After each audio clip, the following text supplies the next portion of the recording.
After hours of filling out mountains of paperwork, a small device on Vincent's desk went off.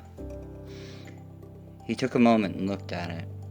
Well, this is quite an interesting development. I looked at him and took a moment of pause. What is it? I asked him. He looked at me with a certain smile on his face. Well, it seems we have a job. I'll explain more. Come on now, back to the mirror. He walked over to the mirror and tapped it once again. My only thought it was, oh great, we gotta go into that really weird place again. He stepped through the mirror, and, of course, I had no other choice but to follow. So I stepped on through. Once inside, I noticed the space was a bit different. There was a large rectangular table with many chairs placed around it. It was kind of looked like a boardroom meeting type of thing. But of course, there was no walls, just endless space that led off into nowhere. Ada, give me a 3D model of Raccoon City, and also a location of each of our targets and enemy targets as well. He said this, and I was quite shocked as the table seemed to light up, and a large city scale across the table. There's also a few other small blinking dots on the screen. I looked at Vincent, a little puzzled. Did you say Raccoon City? He looked at me and simply said, Yes, this... Ada, give us the temporal connection point to Mr. Cross's universe. Above the modeled city, the logo for the Resident Evil franchise was floating above it. I looked at him quite confused. Wait, how is this even possible? He smiled and smirked at me. Everything is possible when you can move through dimensions. In one point, what you know is merely a video game is somebody's reality. Still a little puzzled, I looked at him and said, Okay, so we're going to be jumping into a video game world?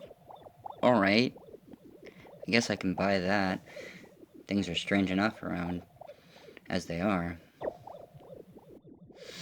He laughed. Well, yes. They are always quite strange, depending on your point of view. Anyways, let's go over our mission objectives. 1. Locate the following targets. A. Leon S. Kennedy. B. 1. Sherry Birkin. C. 1. Jill Valentine. And lastly, find and locate Claire Redfield. Apparently we cannot find her on scans, so we'll also have to locate her during this mission. But it also seems that each of our target objectives are quite spread out throughout the city, so we're going to have to break this off into a few teams. Who should I bring on for this? Vincent seemed to ponder and wonder for a few moments. I have it. Ada, summon in Ani and Sabrina. A few moments later, the familiar face of Sabrina showed up, as well as the man who I had met earlier who was wearing the fox mask. Ah, good. This should be large enough for 3 teams. Okay, let's split the teams up evenly. First and foremost, it looks like the retrieval of Jill Valentine will be the most difficult, as she has a tyrant class on constant pursuit.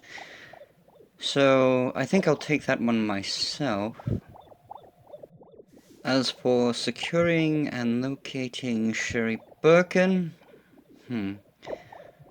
Sabrina, I think this best be left to you.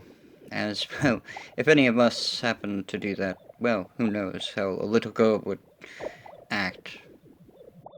Well, Matthew, you may stand a chance to actually win the girl's trust. I'm pretty sure myself and Ani would scare her by our appearances. But I cannot send you out on this mission alone, so it will be assigned to Sabrina. which leaves the task of finding and locating Leon S. Kennedy to Ani and you, Matthew. It was at this point that I questioned him.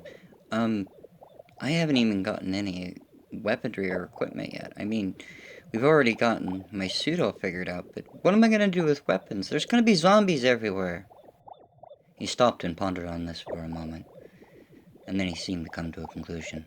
I have an idea. He reached into his coat, and he pulled out a very large gun, but very unlike the one I'd seen earlier. It appeared to have an ivory-like handle, and the gun was made of some kind of stainless steel or something. It had a very light look to it. I took it from him, and was quite surprised. The gun almost weighed nothing, even given its massive size. And then he said to me, "Now, young Master Cross, take very good care of that weapon. It will keep you safe, but don't use it unless you absolutely have to." He looked over at Ani, and then said, "Ani, make sure you keep an eye out for weapons for Mr. Cross. I know you're not going to need much more than what you normally have, but the young man is not good at melee combat, so firearms is the choice." He simply nodded. "Alright, is everyone ready to go?" Everyone simply nodded. Not a word. Vincent smiled. "Alright then. Everyone strap on your boots." He snapped his fingers, and everything went dark.